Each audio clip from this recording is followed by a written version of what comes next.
Beautiful newborn animals, finding their feet, learning the ropes from their mothers and fathers. Like these rare Amur tiger cubs at Yorkshire Wildlife Park. At just 12 weeks, Mum teaches her young cubs how to feed. In the wild, these babies will become powerful hunters that could eat as much as 60 pounds of meat in one night. They learn survival skills through play. And it won't be long, just 4 or 5 years, before they're ready to produce their own offspring. Calves have to learn even faster. For at 2 years of age, females can have their own young and then start producing milk. I'm heading to Leicestershire, where Martin Smith runs a herd of 170 dairy cows on the farm where he grew up. He's woken up to find one of his cows calving this morning, a 2-year-old first-time mum. 145 calves have already been born here this summer. Hopefully, I'm going to see number 146 come into the world. So I'm guessing that it's the one that's lying down over there? Yeah, it's the one with the feet hanging out. There's not feet hanging out, are there? Yeah, that's a little foot. Oh, wow, the white. That's the sole of the foot. Yeah, she's giving some hearty old pushes there, isn't she? I can see that. You can just see the tip of a tongue in her nose, just as she has a big push. So what we're seeing is that. So which is it's coming out like perfect. That, basically. Yeah. Perfect. Mums generally calve naturally, without any assistance. But as she's a first-time mum, Martin's keeping a close eye on her.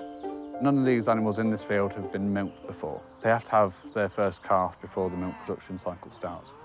She doesn't really know what's going on. Aww. She's not had the chat from her mum. No. So she thinks she's even just got a bad case of indigestion or something at this stage. She's just in discomfort. She doesn't know. Yeah, indeed. But the more calves they have, the more their bodies are used to it.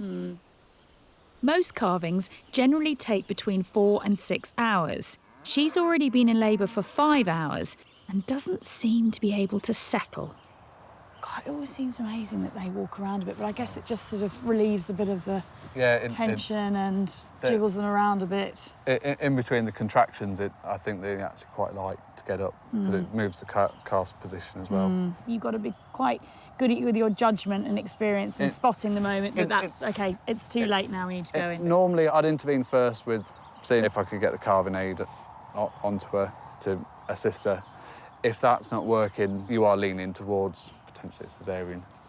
Oh, really? A caesarean? Wow! But which is very common in really in cattle. Wow! Gosh! And then once they've had a caesarean, can they then give birth naturally years later? Yes, wow. Yeah, they can do.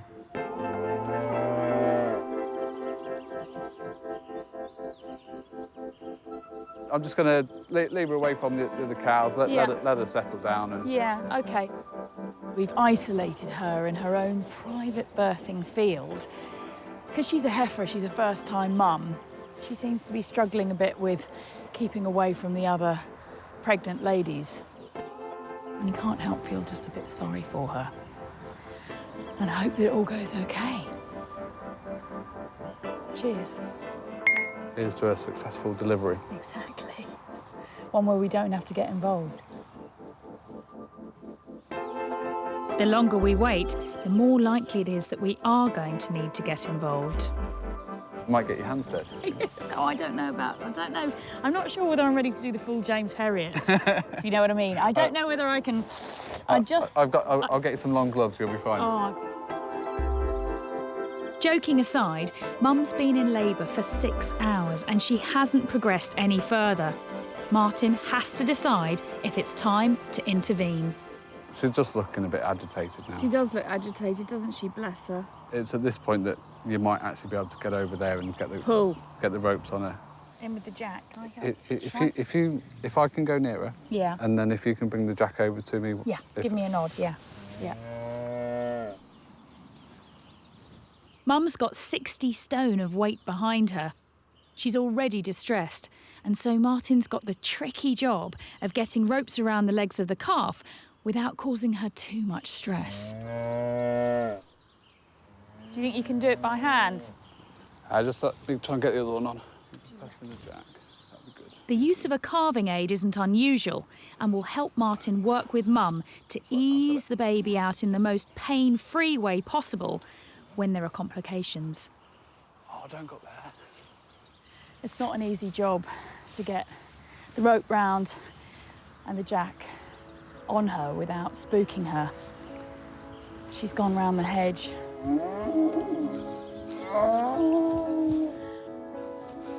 And so... Can I pull? If you grab that one. Oh my God.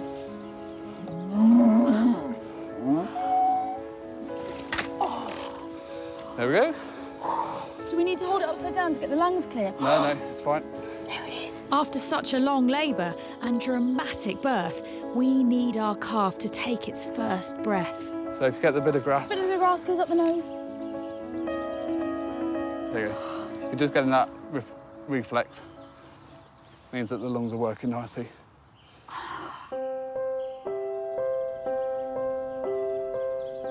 So It's a girl. it is indeed. She's a girl with a big head. And that's the only thing that was holding it up, just the size of the head. The trauma of birth is over. But our newborn's first few hours of life are going to be even tougher. It's now vital that Mum cleans and bonds with her newborn. The hungry calf needs Mum's colostrum, the milk that's produced immediately after birth. Its protein protects the calf against disease and infection. Look, there's your baby over there. Go and say hello. This is really crucial that she gets in there and bonds. If we just stand far enough back. Yeah. You don't normally have this. This isn't normal behaviour from the even with a heifer.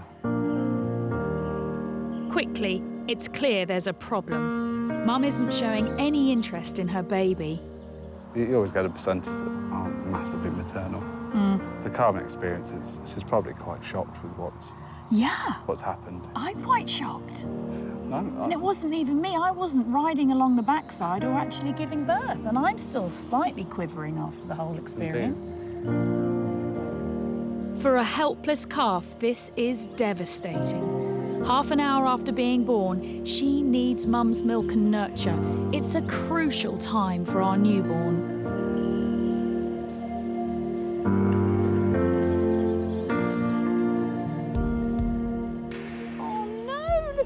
To me. You're not meant to come to me. You're meant to go to Mum. Right? Got to go that way.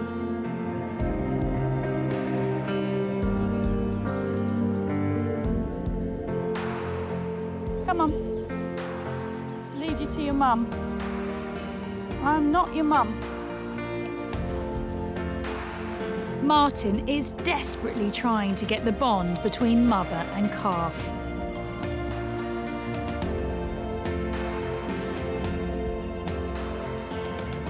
We are really hoping now that Mum pays some interest in her newborn calf. Because that calf's expended quite a lot of energy now and is probably really hungry, needing that milk. But just half an hour after the trauma of the birth, Mum's dramatically rejected her baby. Have you seen that before? Have you seen the mums being aggressive like that before? Yeah, you can do. It's very rarely. But it's like the calf. Oh no, the calf's coming back this way again now.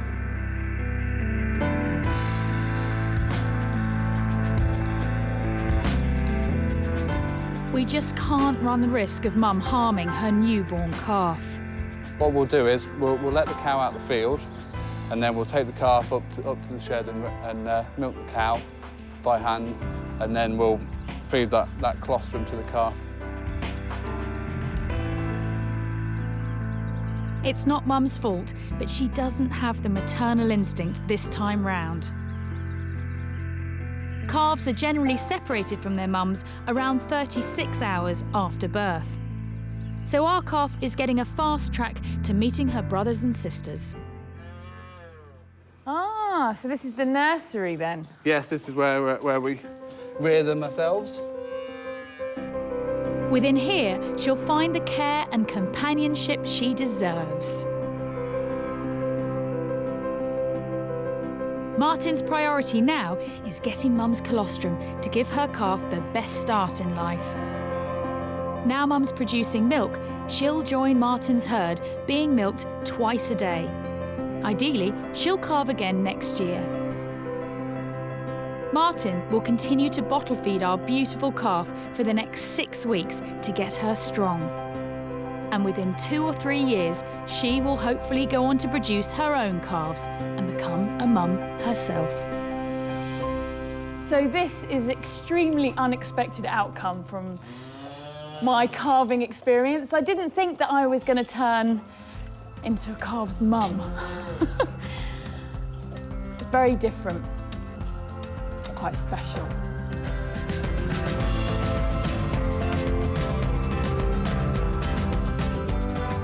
Thankfully, the animal kingdom is full of mums that do immediately bond with their offspring.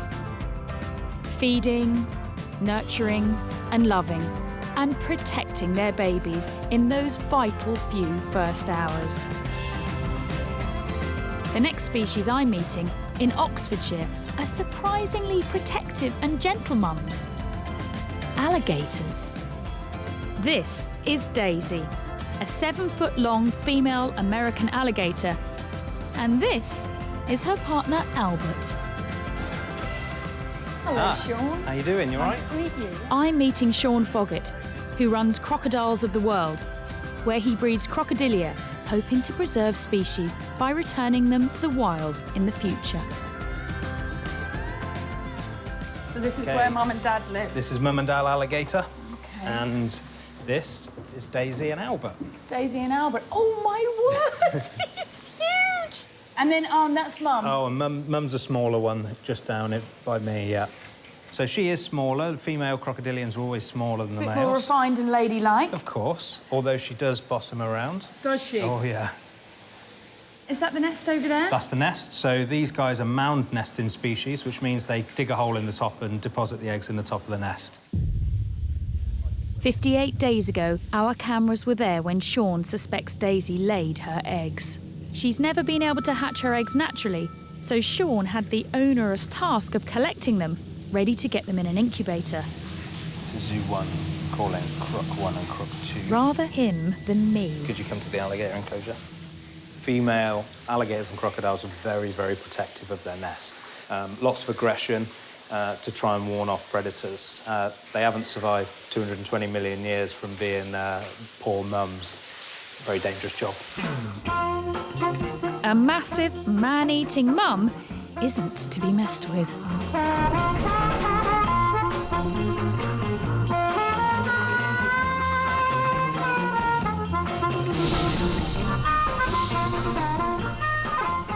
The idea is to just use this board to push her away.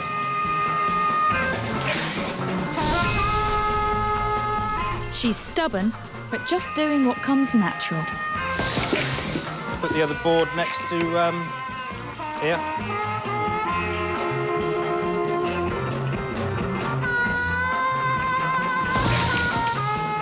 We don't actually know how long they've been in the nest for. So the embryos have already started developing.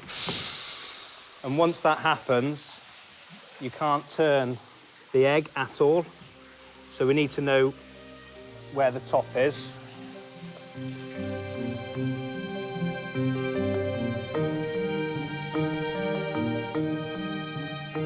"15 fertile eggs gathered, ready for incubation. It may seem cruel to remove the eggs, but it will give them the best chance of survival. Once hatched, Daisy's offspring will be returned to her. If it's fertile, the embryo in the first 48 hours will attach itself to the side of the egg. This creates a white band which develops around the circumference of the egg. And as the embryo inside develops and grows, then the band grows with it. So we know that they're still alive, they're still developing and growing, and then until it fills the entire egg, and then it's ready to hatch.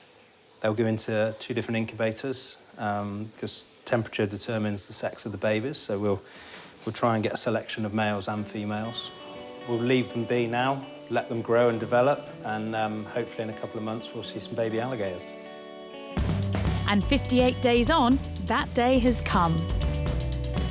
I understand that I have arrived just at the right time. Exactly at the right time. Going on. Yesterday, the first egg has picked its shell. So you can see a little tiny nose poking out of the egg. No. Yeah. Oh, really? Oh, no, I want to see this. Good. Should we go and have a look? Yeah, yes, please. Good. Yeah.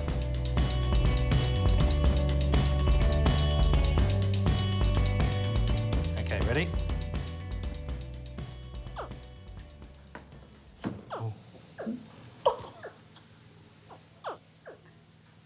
That sound, you know, it's designed to bring out maternal instincts, isn't it? Yeah, exactly. Definitely. Yeah, there you go. And it's working on me. Because they all made a noise when we opened the lid. They probably thought that was the nest shaking or mum coming back or something like that. Yeah, absolutely right. But there's like a little nose poking out of one of them. It's the sweetest thing. And in the wild, it's quite common, isn't it, for mum to help them get out of the eggs? Very much so. We wouldn't put it in our mouth like she would, but we can use our hands and be nice and gentle to simulate exactly what mum would do. You're helping her life be born. Yeah. And not only any old life, but an animal that's been around for 220 million years. Yeah. Right, so we gently just crush round the egg like this. Okay, do you want to have a go? Yeah. Okay. Oh, I'm shaking like a leaf. Such a responsibility. Squeezing. Well. So again, this is just what mum would do. She's squeezing the egg, saying, come on, out you come. And a baby alligator's been born. That's just... I'm absolutely speechless. Gosh, I can't believe that fit into that egg. It's amazing, isn't it? You'd never get him back in it. No. But this will turn into maybe a 3 to 4 metre alligator, but it could take him as long as 20 years to get that big. It's a tiny little thing. Hello, welcome to the outside world. So he's got like a little umbilical cord there, hasn't he, that's sort of attached to the egg still attached to the egg. So now, what do we do about that? We leave that completely to dry out. All right. So you can see he's covered in all this slime from inside the egg, so let that all absorb into their bodies. Sean, I feel quite emotional holding this. Good. Yeah, it's an extraordinary privilege to... How do you feel? It's like being a dad all over again, you know. Yeah. It's an amazing achievement. Shall I grab this one? Yeah, grab it, yeah. You know what you're doing now. Look at that, you can even see it, look. That's the sound of a little alligator saying, help me out, help me mum, I'm stuck. And then if you put your other hand in front to catch him. And then squeeze. And then you can just squeeze gently. And there you go. That is just amazing. This is better than Easter. Oh, it's much better than Easter, yeah. Although I do like... Oh! He's out. Sorry. This little guy's being very quiet. It's making me nervous. Okay. I'm a bit worried about him because he's a bit still. Come out, breather! Yes, he is. He's all right. Oh, he's okay. He blinked. It's okay. And squeeze him out. Out you come, boyo. This is a total surprise that it would be so just quite emotional, actually. Yeah. I just feel an overwhelming sense of relief when it starts breathing.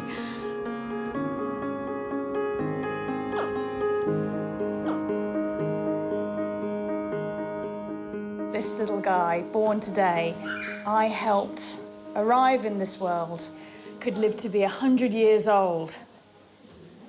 Fantastic.